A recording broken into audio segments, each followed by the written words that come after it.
सहारनपुर में औद्योगिक गलियारे के नाम पर किसानों की जमीनों के अधिग्रहण का विरोध अब तेज हो गया है। यूपी सीडा द्वारा जबरन खेत जोत की भूमि अधिग्रहित किए जाने के खिलाफ 4 गांवों के सैकड़ों किसानों ने जिला मुख्यालय पर जोरदार प्रदर्शन किया। ग्राम कुराली के बलजिंदर सिंह, रॉबिन सिंह और सतनाम सिंह के नेतृत्व में ग्राम उमाई, बडोली, नोजली, रोपड़ी और कुराली के किसान भारी संख्या में कलेक्ट्रेट पहुंचे और प्रशासन के खिलाफ जमकर नारेबाजी की। जिलाधिकारी को ज्ञापन सौंपते हुए किसानों ने मांग की है कि इस अधिग्रहण प्रक्रिया पर तुरंत रोक लगाई जाए। किसानों का कहना है कि प्रशासन पहले उनके साथ एक खुली बैठक करे, उनकी आपत्तियों और सुझावों को सुने, ताकि किसी भी खेतीहर किसान के साथ नाइंसाफी न हो। उन्होंने साफ किया कि भूमि तभी दी जाएगी जब किसानों की आपसी सहमति होगी और उन्हें जमीन का उचित मुआवजा मिलेगा।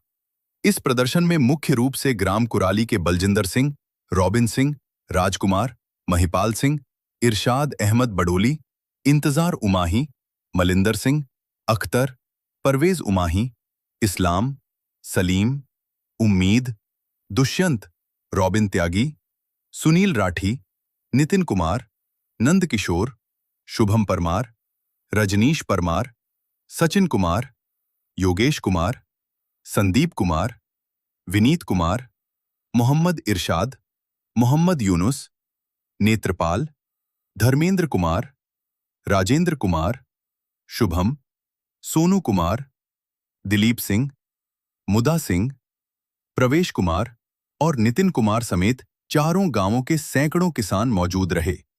सहारनपुर से राकेश ठाकुर की रिपोर्ट।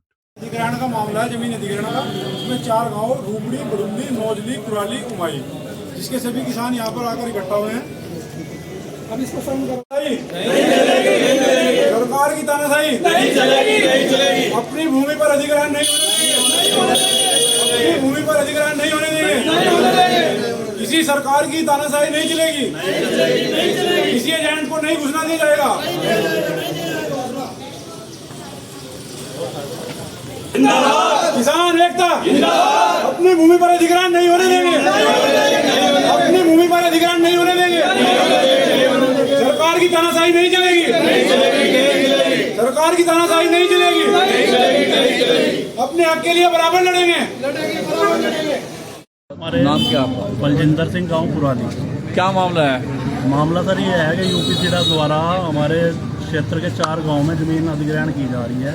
कुराली, उमाही, नौजली और बडुल्ली गांव है, जिसमें के सभी किसान हमारे साथ आए हुए हैं और हम लोग पहले भी 2 बार आपत्ति दे चुके हैं। आज तीसरी बार डीएम साहब के यहाँ पे आए हैं आपत्ति देने के लिए कि ना तो हमारे से कोई अधिकारी कोई बात कर रहा है, ना हमें कोई बता रहा है। अखबार के माध्यम से हमें 11 तारीख की हिंदुस्तान पेपर के माध्यम से हमें पता चला है कि हमारे जो भूमि का रकबा है वो अखबार में आया हुआ है।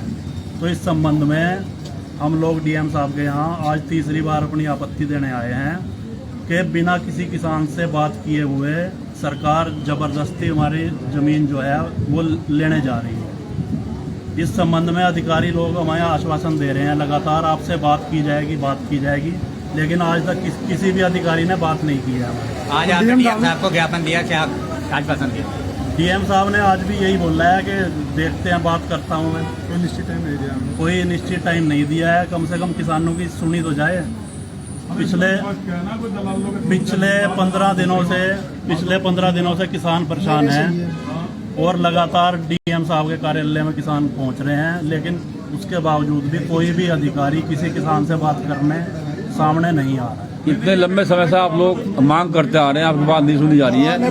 क्या इसका आगे कार्रवाई क्या रहेगी? कार्रवाई तो सर हम ये चाहते हैं, जब हम जमीन नहीं देना चाहते हैं तो हमारी क्यों जबरदस्ती क्यों ली जा रही है?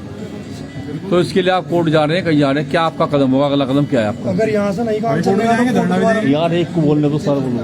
इसमें सर ऐसा है, हम पहले तो जिला प्रशासन से ही ये चाहेंगे कि वो किसानों की बात सुने और इस संबंध में किसानों से बात करके कोई ना कोई हल निकाला जाए इस मसले का। अगर जिला प्रशासन ये हल नहीं निकाल पाता है तो किसानों को फिर मजबूरन कोर्ट कचहरी में जाना पड़ेगा और इसके लिए आंदोलन भी करना पड़ेगा, इसके लिए धरने भी करने पड़ेंगे, सब काम होंगे। लेकिन सबसे पहले हम जिला प्रशासन से हमें ये उम्मीद है कि जिला प्रशासन किसानों की बात सुनेगा।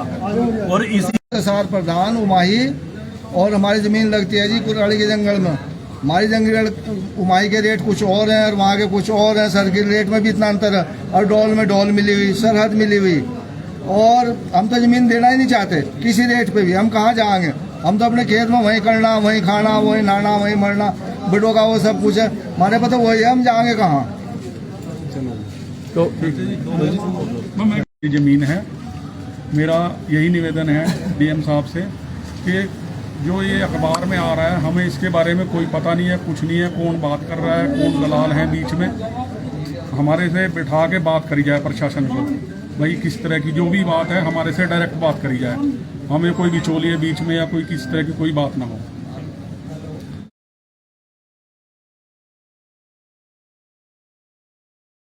सहारनपुर का डॉक्टर समित सर्जिकल सेंटर आज अपने 10 गौरवशाली वर्ष पूरे कर रहा है। इस विशेष अवसर पर दंत चिकित्सकों को आधुनिक चिकित्सा से जोड़ने के लिए एक अंतर्राष्ट्रीय सेमिनार का आयोजन किया जा रहा है। दिल्ली रोड स्थित जय विलास गार्डन पैलेस में होने वाली इस कार्यशाला का मुख्य उद्देश्य नवोदित दंत चिकित्सकों को प्रशिक्षित करना और दंत चिकित्सा के क्षेत्र में हो रहे नए अभूतपूर्व प्रयोगों से रूबरू कराना है। डॉक्टर समित जैन ने जानकारी दी है कि इस कार्यशाला में देश विदेश के जाने माने विशेषज्ञ चिकित्सक अपने अनुभव साझा करेंगे। गौरतलब है कि पिछले 10 वर्षों से समित सर्जिकल सेंटर लगातार इस प्रकार की सेमिनार आयोजित कर रहा है ताकि हमारे दंत चिकित्सक आधुनिक तकनीकों का लाभ आम जनमानस तक पहुंचा सकें। इस अंतर्राष्ट्रीय आयोजन से स्थानीय चिकित्सा जगत को निश्चित रूप से नई दिशा और ऊर्जा मिलेगी। सहारनपुर से राकेश ठाकुर की रिपोर्ट।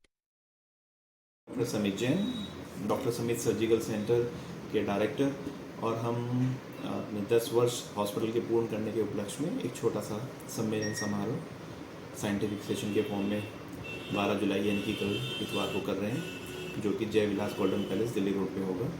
उसमें देश के विभिन्न राज्यों से जाने माने डॉक्टर्स आएंगे, ओरल सर्जन और मैक्सिलोफेशियल सर्जन, और एक नई टेक्नोलॉजी जो किस तरीके से दांतों को लगाई जा सकती है, जिन दांतों में जबड़े नहीं हैं उनको कैसे दांतों से फिक्स किया जा सकता है, उस चीज़ से बाकी लोगों को अवगत कराएंगे।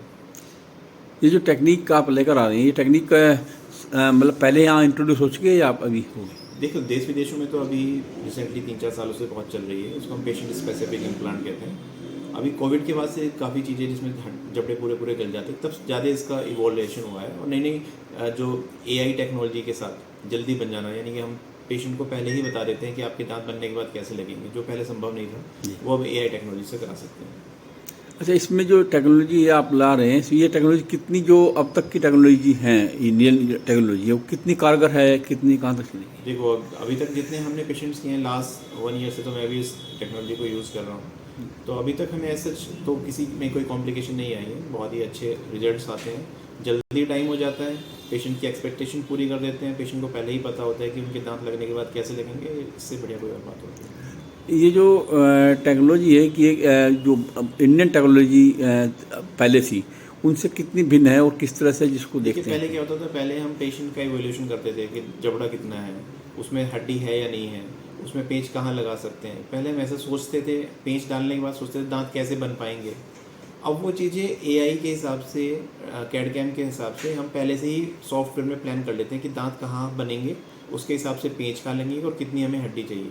अगर हड्डी नहीं भी है तो हम 3D प्रिंटर से उस तरीके आकार की नई हड्डी के फॉर्म में बना के उसको फिक्स कर देते हैं। तो वो चीज़ें बहुत सिंप्लीफाइड हो गई हैं और टाइम जो पहले बहुत महीनों लगते थे, अब वो बहुत जल्दी हो जाते हैं। कितना इसमें कॉस्ट आती है, किस तरह से रहती है जो पहले कॉस्ट? हाँ, देखिए सर, कॉस्ट तो ऑब्वियसली नई टेक्नोलॉजी है तो पहले कंपेरेटिव में थोड़ी महंगी पड़ती है। तो डिफरेंस की अगर बात करें तो अराउंड 60-70% का इंक्रीमेंट रहता है नॉर्मल टेक्नोलॉजी से। लगभग कितना पड़ जाता है एक जबड़ा बनाता है या दांत बनाते हैं? अगर अच्छे में जाते हैं जो योग्य डिज़ाइन होते हैं तो लगभग 2.5 to 3 लाख के आसपास में ऊपर नीचे का जबड़ा बन जाता है।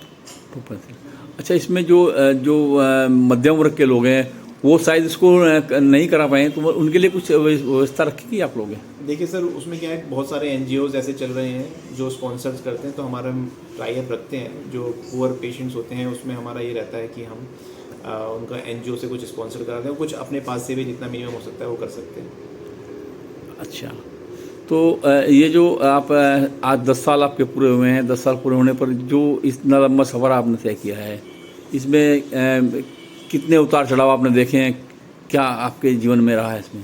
देखिए, जब हमने 2000 वैसे तो प्रैक्टिस तो मैं 2010 से कर रहा हूँ यहाँ पे, तो हम पहले हम बाजरे रोड पे रहते थे क्लिनिक। 2016 में हमने इस हॉस्पिटल की नींव रखी थी। तो काफ़ी एवोल्यूशन के साथ, डेवलपमेंट के साथ, नई चीज़ों के साथ हमारी कोशिश ये रहती है कि हम नई नई टेक्नोलॉजी अपने हॉस्पिटल में इंकॉर्पोरेट करें, नए नए इंस्ट्रूमेंट लाएँ। चीज़ें अप एंड डाउन आते रहते हैं, पर होपफुली सहारनपुर जनता की सेवा में अग्रसर हैं और करते रहेंगे।